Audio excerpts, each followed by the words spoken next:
welcoming me, and I was expecting that so many warm welcome I received here, and I really thank Professor Dachi and Professor Kumo for having this occasion happen.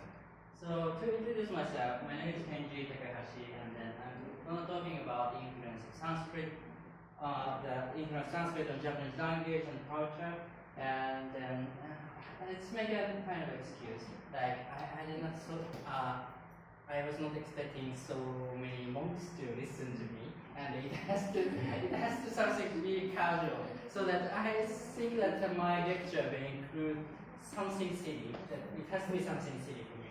So that like don't expect too much dharma from me. That just some unnecessary knowledge about Japanese things. So that don't expect too much from me. Okay. So, but I'd like, because the reason why I came here is that we are going to have, our university is going to have intensive summer school in August and September, and so I came here to negotiate about these practicalities about it, and then I would like, if you're here, all of you to warmly welcome us, and there will be 10 to 20, 30 students, naive undergraduate students, and for half of them, this might be the first experience abroad. So you can explain,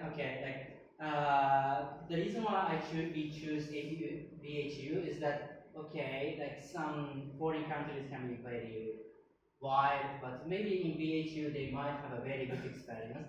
So I would like all of you to help them, and then maybe communicate with them, and then make friends with them, and then teach them what it is like to be in Varanasi or BHU or to run Buddhist studies. So this is the reason why I came here, and so today I'm going to talk about the influence of Sanskrit on the Japanese language and culture, but maybe let me explain about myself. So to express myself in a very simple word, I would say I'm a kind of bookworm. So this is my favorite Marzen's logo. This is a bookshop logo. So bookworm means just a person who always reads the books and then, scramble in the books. So, and then as I was introduced by Professor Darji, I also meet a lot of bookworms in their manuscripts.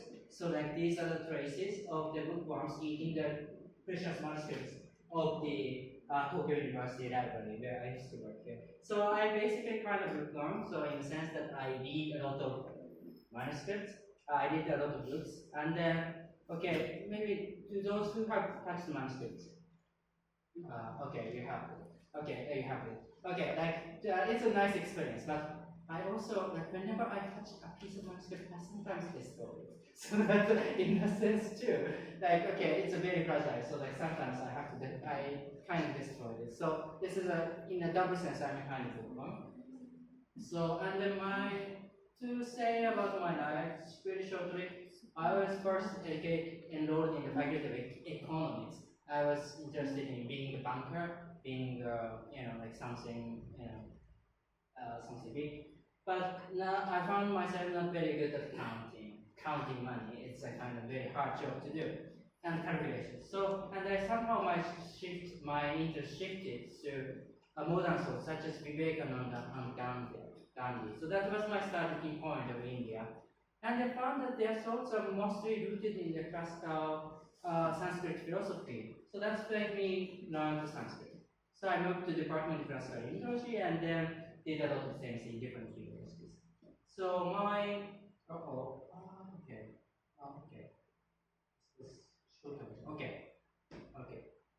So this is about myself. So today I'm going to talk about Sanskrit influence on Japanese language and culture. So I think that those listening to today have some knowledge of Sanskrit, I suppose. So I expect that you know some Sanskrit. So, and then I'm very afraid to teach something about Sanskrit in front of you, but to make a very basic knowledge. It's one of the Indo-European languages, which means that it's a cognate with Latin and Greek, or Germanic, or Hittite, or Slavic language. To give an example, Proto-European medu corresponds to Sanskrit madu, honey, and English mead. Have you ever drank mead? This is honey-made liquor, which is in Scotland. You can have a very nice mead. So if you have a chance to go to Scotland, I would like you to buy a mead. for me. And it's also Greek, this corresponds to Greek met. So maybe those who are not very familiar with met, but you know the word methanol or methyl. So met means wine or liquor. So like Madhu was originally in the Indo-European period, it should be something like sweet, something alcoholic things. And then there's a Russian word for medvedev. So I think that some famous figure skater is Medvedev, or like the president of the Russian Republic before Putin was named Medvedev. And I like his name. Like Medvedev means middle, you can see this is honey, and then Asia is eater, so which means honey eater, which means like the poo, like the bear poo, right? So like he likes to move. And then this Asia, of course, corresponds to Asia means eater, so which means like it corresponds to English eat, German essen, or English you say edible frog. I think Indian people don't eat frogs here, but the Japanese, a little bit of Japanese and Chinese people eat edibles. This ed is also corresponding to edible. And then also Sanskrit atti, you know this atti word to eat, also corresponds to words and And this is Tokharian, this is Iranian language, is meat. And then it is translated into Old Chinese meat, and then it became Japanese mitsu. So in this way, like you have lots of cognates with each other. So it has a very long history, and it's a very fascinating history. So the earliest documentations can be found in the Veda. The dates are always debatable, but maybe we say the 12th century to 10th century. And then there's a classical Paninian grammar that is Panini. So I used to work in Italy, so there is a very joke that, you know, Sanskrit is always find it difficult to make a living. So that if you have learned Panini, then you can make a panini maker. Panini is a sandwiches in Italy. So that this is a kind of normal joke. Okay, anyway, so then in this way that it has a long history. And then I think that what is very fascinating about Sanskrit is that you have Paninian grammar, and the Paninian grammar is so systematic that when like Panini, I think you cannot expect what is going to happen in what was going there on 4th century, 5th century in Japan. Maybe in Japan, we kind of started to eat rice, thanks to Chinese. So like in this way, like 4th century, 5th century, it's never documented in Japan, but it's very fascinating that around that time, the Panini was there, and he systematized the knowledge of the Sanskrit language. And what is very fascinating about the Sanskrit language is like, I think Sanskrit alphabetic system. When I first learned it, it was very fascinating for me. Okay, good job. Okay, so as you might know, the Sanskrit components comes from ka, ka, ga, ga, ga, the cha, cha, ja, ja, ja, na.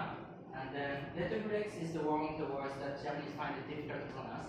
But to make to speak like Indian people, it has to be like to speak like Indian English.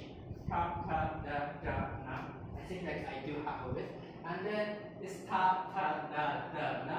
And pa, pa, ba, ta, ma. And the same words is ya, da, da, ba, and sha, ra, sa.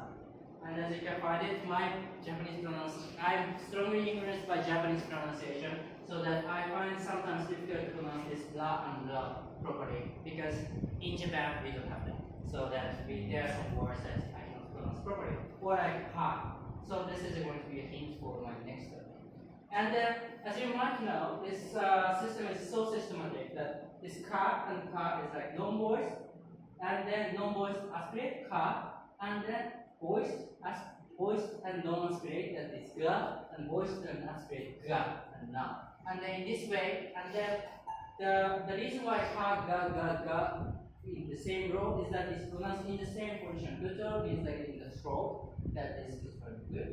And then palatal is in this way, this part of the body. And letterflex is like turning the tongue arm. And then dental is in the tape on the teeth. And then labial is just pronouncing this. So that these, as we might know, these sounds are organized in a way that the sound that is to be pronounced in the throat is this non-biased, whether this is voiced or non-aspirate is put in that way. And then this is very fascinating that they know, they understand where these sounds